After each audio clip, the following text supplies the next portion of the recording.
गुज़िश्ता क़िस्त का खुलासा। फिर वो उठ खड़ी हुई और अपने कमरे की तरफ बढ़ गई, जहाँ जुगनू अपनी जानिया का, अपनी चंदा का इंतज़ार कर रहा था। अब इन दोनों ने दिल भर कर बातें करनी थी। किस्त नंबर 14। यास्मीन बेगम ने अपने कमरे की खिड़की से जानिया और जुगनू का आते देखा था।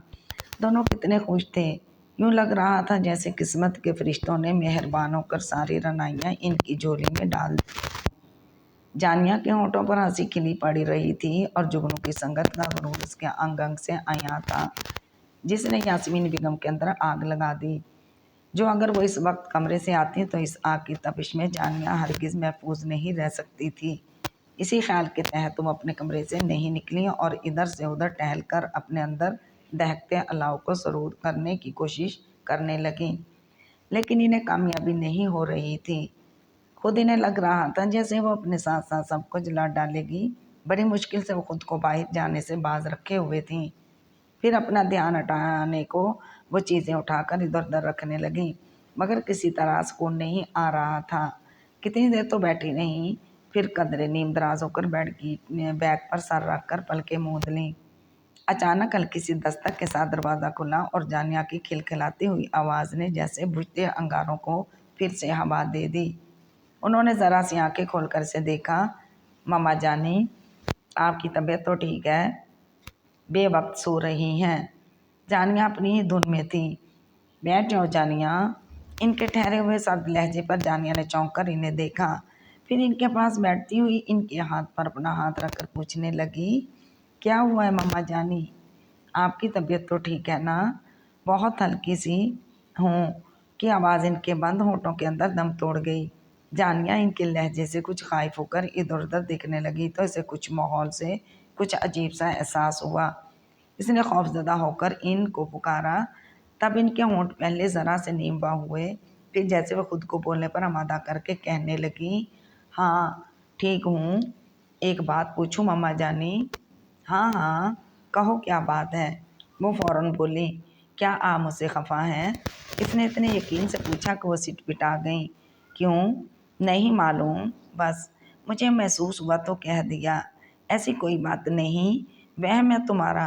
बस यूं ही तुम्हारे बाबा की तरफ से परेशान हूँ। रात से इनकी तबीयत ठीक नहीं है। मम्मा जानी, मैं रोज़ाना सूरह यासीन और सूरत रहमान का पानी दम करके दिया करूँगी, आप वो इन्हें पिलाया करें, शिफा होगी इंशाल्लाह। हाँ ज़रूर, क्यों नहीं। तुम जो प्यालियाँ लाई थी उकाड़ा से, चारों कुल सूरत यासीन और सूरह रहमान की, इनका पानी भी पिलाती हूँ। सब ठीक होगा, आप परेशान ना हो। पूछने आई थी कि आज खाने में क्या बनाऊँ? जो तुम्हारा दिल चाहे बना लो, मैं खुद बहुत। उन्होंने अब्दुल कान खुद को नॉर्मल ही रखा और बाबा जाने के लिए इनके लिए दलिया बना लो, साथ में यखनी भी बना लेती हूँ। पहले यखनी पी लेंगे, बाद में दलिया खा लेंगे। ठीक है, अभी मैं सेक लाती हूँ, वो खा लेंगे। अभी रहने दो, सोए हुए हैं, जब उठेंगे तो दे दूँगी या तुम्हें बता दूँगी। ओके, आप आराम करें, मैं देखती हूँ फिर क्या बनाना है। वो कमरे से निकल आई तो यास्मीन बेगम ने सुलगती हुई एक सांस खारिज की। तुम्हारी अनायतें मोहब्बतें भी मेरे सुलगते जज्बों पर पानी के ठंडे छींटे नहीं मार सकती। मेरे सीने में भड़कती आग इस वक्त तक ठंडी नहीं पड़ सकती जब तक तुमको जलील व ख्वार ना कर लूँ। जानिया से जुगनू ने मोहब्बत की शादी की थी और जुगनू ने अपनी जिद से जानिया से शादी कराई थी। लिहाजा यास्मीन बेगम ने इसे वो इज़्ज़त तो तोकीर ना दी थी जिसकी एक बहू होने की हैसियत से वो हकदार थी। लेकिन इनके बच्चे घरेलू सियासत से कता नज़र वो अपनी भाभी की जानिया से बहुत जल्द मानूस हो गए थे। इससे टूटकर मोहब्बत करने लगे थे। इनको तो जैसे एक दोस्त एक साथी मिल गया था। इन लोगों के माबेन रिश्ते से ज़्यादा दोस्ती का जज्बा परवान चढ़ा। बुनियादी मरहकात में सबसे ज़्यादा ताकत तो महरक था। वो मुकाम ना मिलने के बाद जानिया ने अपने के दिल मोह लेने की कोशिश की। इसके लिए रुकी रत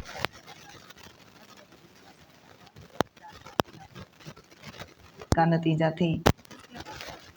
सुलूक के बायस इसके मामू वगैरह को वो अपने नहीं देती थी, भेज देते।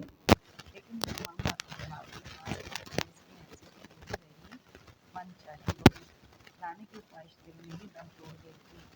जुगनू, क्या मोहब्बत की शादी करना इतना बड़ा जुर्म है कि बहू को इसके हक मोहब्बत और इज्जत महरूम कर दिया जाए?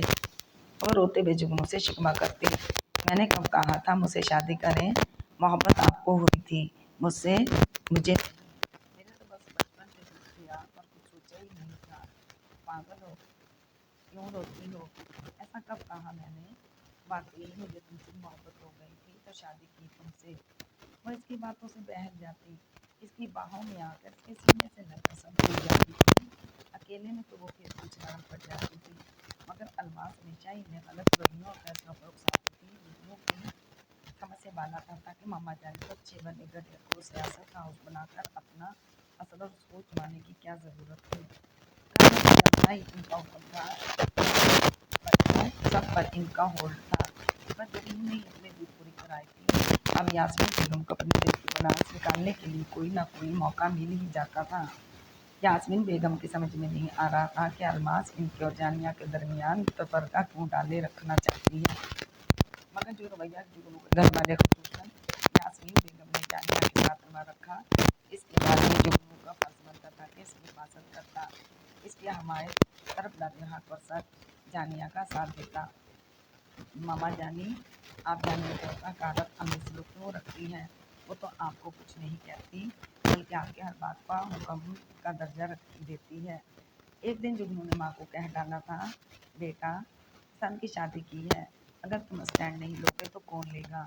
मैं तो ऐसा कुछ नहीं कहती, लेकिन ना जाने क्यों तुम्हें मेरी हर बात बुरी लगती है कि मैं जानिया की तौहीन करती हूँ।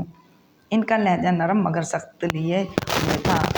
सिर्फ चंद दिन के साथ ने माँ के सामने ला खड़ा किया और माँ को भूल गए जिसने इस मुकाम तक नहीं तुम्हें पहुँचाया। ये बात नहीं है मामा जानी, मैं कुछ नहीं भूला और ना ही जानिया की रफाकत ने मुझे आप लोगों के खिलाफ किया है। ये सब फरसूदा ख्यालात हैं जिन्हें आप अपने दिल से निकाल दें। वो इनसे ये इस्तफसार कर रहा था कि जानिया इनको कुछ नहीं कहती तो क्यों उसे बुरा भला कहती हैं। जुगनू के दिलो दिमाग में अजीब सी जंग चल रही थी। जानिया बहुत मासूम और सादा लड़की है और ना ही इसकी इतनी उम्र है कि किसी सियासत का शिकार हो। खुदा के वास्ते इसकी अपना दिल नरम करें और इसके खिलाफ जो भी बुराई है आपके दिल में इसे निकाल दें। यकीन करें वो बहुत अच्छी है, बहुत अच्छी, हमारे घर के लिए वो बहुत अच्छी बहू साबित होगी। बहुत हो चुकी अपने दिल की तरफदारी, हो सके तो कान और आंखें खुली रखना। वो कहकर खामोश हो गई। आप कहना क्या चाहती हैं? इसने आबरू उचकाते हुए माँ से पूछा। ऐसी लड़कियां दो धारी तलवार की तरह होती हैं जो तुम्हें रिझा सकती हैं। तो वो खामोश हो गई। तो इसने मजबूत लहजे में कहा, वक्त के साथ साथ सब समझ आ जाएगी। वो मुस्कुराई, मामा जानी मैं कम हिम्मत नहीं हूँ, आपकी बात को छोड़ देना ही मेरे लिए बहुत कुछ है। अगर मैंने जानिया को पसंद किया तो इसका ख्याल रखना भी जानता हूँ। इसका हाथ थामा है तो ज़िंदगी की आखिरी सांस तक साथ निभाऊंगा और जानिया कभी भी ज़िंदगी के किसी मोड़ पर मेरा साथ नहीं छोड़ेगी। इसकी इसमें सख्त है ना ख्वाहिश। वो चुप हुआ, फिर थोड़े वक्त के बाद बोला, वो कहने की ख्वाहिश रखते हुए भी कुछ नहीं बोलेगी। मैं इस बात का इतना पाती हूँ, वो इस काबिल ही नहीं है। इनके लबों पर जहर को मुस्कुराहट रेंग रही थी। कभी आप अलमास भाभी की तरह से निकल कर देखे तो सब अच्छा ही नजर आएगा, लेकिन आप तो दिखती ही अलमास भाभी की ऐनक से हैं। आपकी सोच इनकी गुलाम है, वो जिधर चाहे नया अंदाज नया रुख दे दे। मुझे किसी के मशवरे की ज़रूरत है ना सोचों की। मैं कोई बच्ची नहीं हूँ, सब देखती हूँ और समझती भी हूँ, लेकिन तुम्हें इस 2 टके की छोकरी के सिवा कुछ नज़र नहीं आता। वह एक नज़र इस पर डालकर इसकी कोई बात सुने बगैर बाहर निकल गई और वो गुस्से से बरखाता रहा, मगर क्या करता। सामने माँ थी, जबकि वो गलत बात बर्दाश्त नहीं कर सकता था। कोई भी हो, जानिया की तबीयत ठीक नहीं थी। सुबह से ही सर चकरा रहा था, दिल मतली हो रहा था। जुगनू ने इसको पुरमज़दा सा देखा तो पूछा, क्या बात है चंदा? बुझी बुझी सी क्यों हो? मालूम नहीं क्यों, शायद नींद पूरी नहीं हुई। तो सो जाओ, आराम करो। तुमसे किसने कहा है कि हर वक्त किचन में घुसी रहो? सहरी, अफतारी सब तुम्हारी जिम्मेदारी तो नहीं है। जो दिल करता है बस वो करो, इससे ज़्यादा कुछ नहीं। और आज तो शॉपिंग पर भी जाना था। मैं सब अपनी मर्ज़ी से करती हूँ, कोई ज़बरदस्ती नहीं। और शॉपिंग फिर इसी दिन चलेंगे। जानिया ये बात जुगनू से छुपा गई थी कि मौलाना सहरी और अफतारी की ड्यूटी जानिया की लगाई थी। क्योंकि अलमाज के यहाँ नया मेहमान आने वाला था तो इसे आराम की ज़रूरत थी, लेकिन इस हाल में भी वो लगाई बुझाई से बस नहीं आई थी। चलो डॉक्टर के पास लेकर चलता हूँ। नहीं, मुझे नहीं जाना, नींद लूँगी तो ठीक हो जाऊँगी। फिर जिद की, जिद नहीं, कहा ना, बस ठीक हो जाऊँगी, बस मैं गहरी नींद लेना चाहती हूँ, करो अपनी मनमर्जी। फिर जुगनू ने मुंह बनाकर कहा, अगर शाम तक ठीक नहीं होती तो चलूँगी, वादा। इसने जुगनू को खफा देकर कहा, अभी कुछ देर सोने दो मुझे। इसने पलकें मूंदे हुए कहा, आओ मैं सुलाऊं। अपनी जान को अपनी बाहों में, अपनी चंदा को अपने सीने से लगाकर इसने जानिया के चेहरे पर बिखरे बालों को समेटते हुए कहा, सोने दो मुझे, फिर आप। इसने कनौदगी में कहा। वो लिपटते ही सो गई थी, क्योंकि वह ठीक से सोई नहीं पा रही थी। नहीं रखोगी सर सीने पे, जी। इसने सर जुगनू के सीने पर रखकर बाजू इसके गले में डाल लिया। जुगनू ने अपनी बाहें इसके वजूद के गिर्द फैलाकर अपने साथ में ले लिया और उसके सर में उंगलियां फेरते हुए बालों को सहलाने लगा। जानिया को बहुत सुकून मिल रहा था और जुगनू पर टूटकर प्यार भी आ रहा था। फिर वो दोनों ही सो गए और ऐसा सोए के रोने के करीब आँख खुली थी। जानिया तो परेशानी हो गई, क्योंकि अब तारी तैयार नहीं कर सकी थी। अब यास्मीन बेगम ने जो इसकी क्लास लेनी थी वो जानती थी। यास्मीन बेगम इसके इंतज़ार में थी कि कब वो आराम फरमाकर कमरे से निकलती है और कब वो इसकी क्लास ले। अगर जुगनू कमरे में ना होता तो वो दरवाज़ा तोड़कर निकालते इसको, लेकिन अब तारी के लिए उठा लेते इसको। वो पेचोताप खा रही थी, क्योंकि अब बहुत ज़्यादा देर हो गई थी। सादिया और फायदा ने टाइम देकर अफ्तारी की तैयारी शुरू कर दी थी, क्योंकि जानिया के बाहर आने से वो समझ गई थी कि वो सो गई है।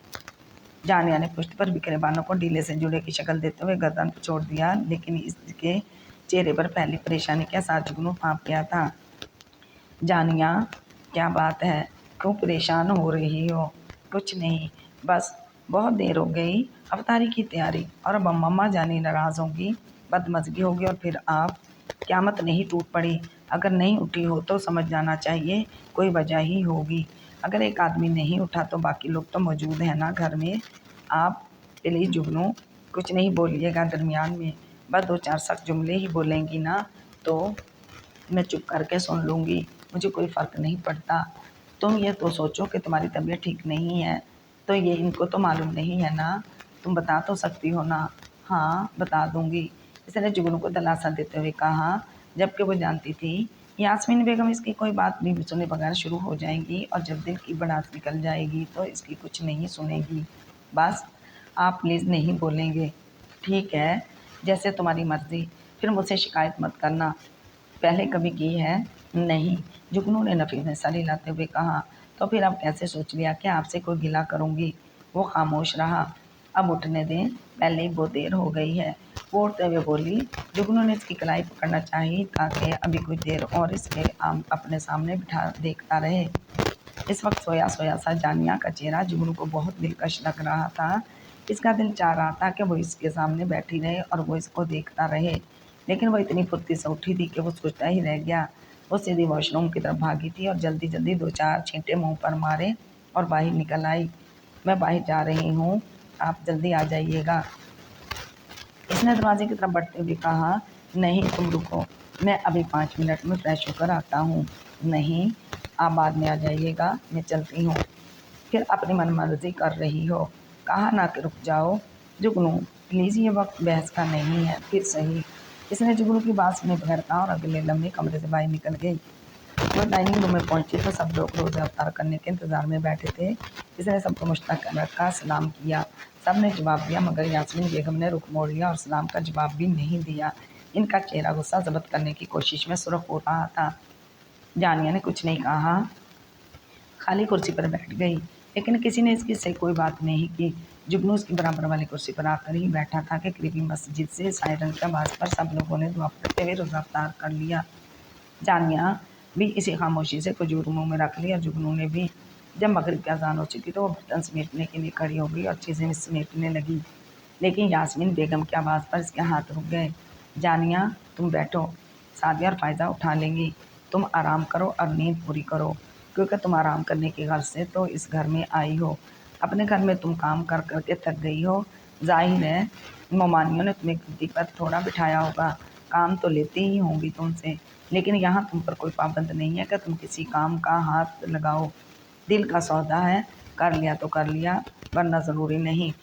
इसने यास्मीन बेगम के तल्ख लहजे और चेहरे के तासुरात पर गौर किया और खामोशी से सर झुका लिया। हर घर के कुछ तरीके, कुछ असूल होते हैं। काम बेशक मत करती, मगर मगरिब के वक्त सोना नहुसत है। अलमास की साल से है, मगर फिर भी लग गई काम में कि देर हो रही है। मम्मा, मैं तो खुद ही करती हूँ, किसी को साथ नहीं लगाती। इसने धीरे से कहा। एहसान जता रही हो हम पर? जानिया ने चौंक कर सर उठाया था और फिर जुगनू की तरफ देखा। जुगनू ने लबों को चबाते हुए जानिया को ऐसी नज़रों से देखा जैसे कह रहा हो, जब मुझसे वादा लेकर आई हो कि मैं किसी बात में ना बोलूं तो नहीं बोलूँगा। अब खुद भुगतो सब। जुगनू ने रुख दूसरी जानिब फेर लिया। और आज से शहरी में भी मत रुकना, सिर्फ खाने पकाने का ही काम होता है, बाकी सब काम तो मुलाजमा करती है और ज़रा से काम के लिए भी एक दूसरे का सहारा देखा जाता है। मेरी तबीयत ठीक नहीं थी मामा जानी, सर चकरा रहा था और दिल मतली हो रहा था। बस ज़रा देर को लेटी तो आंख लग गई और फिर आंख ही नहीं खुली। इससे पहले कभी कुछ हुआ है ऐसा? हाँ, तावीनें बहुत होती हैं तुम्हारे पास, मुँहज़ोरी तो करोगी ही, चरब ज़बानी यही होती है। यास्मीन बेगम ने सफाकी की इंतहा कर दी। वो दंग रह गई कि वो क्या कर रही थी। इसने कब की तावीलें दी, कब ज़बान चलाई जो चरब ज़बानी हो गई, लेकिन वो खामोश रही। इसी में आफियत थी। जुगनू ने कुर्सी पीछे की तरफ धकेल ली और उठ खड़ा हुआ। इसके कदम सीधे अपने कमरे की तरफ बढ़ रहे थे। जानिया चुपचाप से जाते हुए देखती रही और बर्तनों से भरी ट्रे उठाने लगी तो यास्मीन बेगम ने इसके हाथ से वो ट्रे ले ली। तुम्हें कहा है ना कि आज के बाद तुम किसी काम का हाथ नहीं लगाओगी। सब रहने दो, बहुत हो गई खिदमत गुजारी। वैसे भी तुम मेहमान हो, ईद के बाद तो चली ही जाओगी। 4 दिन के लिए तो आराम करो, वहाँ जाकर भी आराम ही करोगी। ये आखिरी अल्फाज थे जो जुगनू ने कमरे में दाखिल होने से पहले सुने थे। इससे जब्त करना मुश्किल हो रहा था। इसका बस नहीं चल रहा था कि जानिया के साथ क्या सलूक करे, जो सिर्फ अपनी इज्जत और हट दर्मी की वजह से अपनी तस्लील करवा रही थी। इसको शौक था सब सुनने का, वरना किसी की मजाल थी जो इसे कोई एक लफ्ज़ भी बोल जाता। जानिया की आंखों में मिर्चें से लगने लगी थी। इसने हाथ के कुछ आंसू पोंछे और कुछ बोलना चाहा, लेकिन हलक में आंसुओं का फंदा अटक गया था। वो कुछ नहीं बोल पाई। फिर यास्मीन उठ खड़ी हुई और अपने कमरे की तरफ चल दी। अलमास ने भी इनकी तलकीद की, जबकि फायजा और सादिया किचन में थी। हमजा ने उठते हुए कहा, भाभी, मेरा ख्याल है आप अब आपको मम्मा जान के हाथों का आदी हो जाना चाहिए। आप दिल पर मत लीजिए, सब ठीक हो जाएगा। वैसे भी आप तो मेहमान हैं, परेशान मत हो और शॉपिंग पर जाने की तैयारी करें। हमजा ठीक कह रहा है जानिया, तुम जाकर आराम करो। एहतशाम ने पहली बार से मुखातिब करते हुए कहा, वरना वो इस तमाम वक्त में खामोशी रहा था। जानिया में बोलने का यारा ही कब था। वो आंसुओं को पीते हुए अपने कमरे में आ गई और आकर बेड के किनारे टिक गई। जब जुगनू बेड के पीछे टेक लगाए बैठा था, इसके चेहरे पर सोचों की परछाइयाँ नजर आ रही थीं और लबों को दांतों से काट रहा था। इसने जानिया के आने का कोई नोटिस ही नहीं लिया था। जानिया ने एक नज़र इसको देखा और फिर जाने का क्या हुआ इसे कि वो फूट फूट कर रो दी। वो कितनी देर तक यूं ही रोती रही। जुगनू ने ना तो इसको चुप कराया और ना ही इसे अपने पास आने की दावत दी। इसने पनके मूंद ली और इसे दिल भर कर रोने दिया ताकि इसका दिल हल्का हो जाए, लेकिन इसके चुप होने का कोई प्रोग्राम नहीं लग रहा था। वो पहले इसकी वजह से परेशान हो रहा था, अब इसका रोना। जानिया, चुप कर जाओ प्लीज़। बहुत देर बाद जानिया को इसकी आवाज़ सुनाई दी तो इसकी रुक गई। इसने हाथों को चेहरे से हटाते हुए जुगनू की तरफ देखा। जब मैं कुछ कहता हूँ तो तुम मेरी सुनती नहीं हो। अब सुन लिया ना, दिल को सुकून मिल गया होगा। जुगनू, वो इतना कहकर इसके करीब आई और इसके सामने पर सर रख कर फिर से रोने लगी। यार चुप कर जाओ, क्यों रो रही हो? मैंने तो कुछ नहीं किया तुम्हें। आप ये बताओ मेरा कसूर क्या है? कसूर यह है कि मुझे रुकना नहीं चाहिए था। मैंने सोच लिया कि ईद से पहले ही लंदन चले जाएंगे। मैं कल ही सीट कन्फर्म कराता हूँ। मुझे अपनी जानिया को रुला रुला कर ख़त्म नहीं करना। लेकिन इतनी जल्दी क्या है, ईद के बाद ही जाएंगे। अब ये भी नहीं कि ज़रा सी बात हुई नहीं और लंदन जाने की धमकी। अभी भी तुम ये कह रही हो? जुगनू ने हैरत से देखा। हाँ, तो फिर ये रोना क्यों? तो फिर क्या करूँ, बर्दाश्त नहीं था मुझसे। तो फिर जो मैं कह रहा हूँ मुझे करने दो। तुम बस चुपचाप मेरे हाथ प्रोग्राम में शामिल होती रहो। कहा ना, इससे पहले तो हरगिज़ नहीं जाऊँगी। सब लोग कितने खुश हैं, क्या मैं इन सब की खुशियों को मलिया मेट कर दूँ? ठीक है, तो फिर मुझसे उम्मीद मत रखो। खुद करो और खुद ही हलकान हो रो रो कर। इसने जानिया के सर पर अपने शाने से हटाते हुए कहा और लेटे हुए इसकी तरफ से करवट बदल ली। जुगनू, اس کو خفا دیکھ کر وہ پریشان ہو گئی۔ پلیز لیٹ جاؤ اور آرام کرو، اور ہاں مجھے کھانے کے لیے مت اٹھانا، تم کھانا چاہو تو کھا لینا۔ جگنو انہیں پلیز خفا تو نہیں ہو؟ وہ ایک بار پھر سے رو دی، لیکن اس کی پوزیشن میں کوئی فرق نہیں آیا تھا۔ جگنو ادھر دیکھو میری طرف۔ اتنے جگنو کا رخ اپنی جانب موڑتے ہوئے کہا، سنا نہیں تم نے کیا کہا ہے میں نے؟ جگنو نے ذرا سخت لہجے میں کہا، نہیں، جب تم اپنی ضد کرتی ہو تو کرو، پھر میرے کچھ کہنے سننے کا کوئی فائدہ ہے؟ کہو کون سی بات مانتی ہو میری، ابھی دیکھ لو۔ لیکن یہ سب ٹھیک نہیں ہے جگنو، پلیز میری بات سمجھنے کی کوشش کرو، میری جگہ خود کو رکھ کر سوچو، اور سب یہی کہیں گے کہ میں آپ کو لے کر چلی گئی، سارا الزام مجھ پر آ جائے گا۔ اس نے رومانسی ہو کر کہا، تو آنے دو، اس میں کون سی حقیقت ہے، میں تو جانتا ہوں نا سب، پھر تمہیں پریشان ہونے کی کیا ضرورت ہے، میں تو کچھ نہیں کہتا تمہیں۔ جانیہ نے لبوں کو دانتوں سے اتنی زور سے کاٹا کہ ان سے خون رسنے لگا۔ اس نے جگنو کا رخ اپنی طرف کر لیا۔ جگنو نے دیکھا تو تڑپ گیا۔ جانیہ ان لبوں کا کیا قصور ہے، کیوں تکلیف دے رہی ہو خود کو؟ جانتی ہو کہ تمہارے لب میرے لیے؟ اتنے جملہ ادھورا چھوڑتے ہوئے اس کے لبوں سے خون صاف کیا اور اس کو اپنے سینے سے لگا لیا۔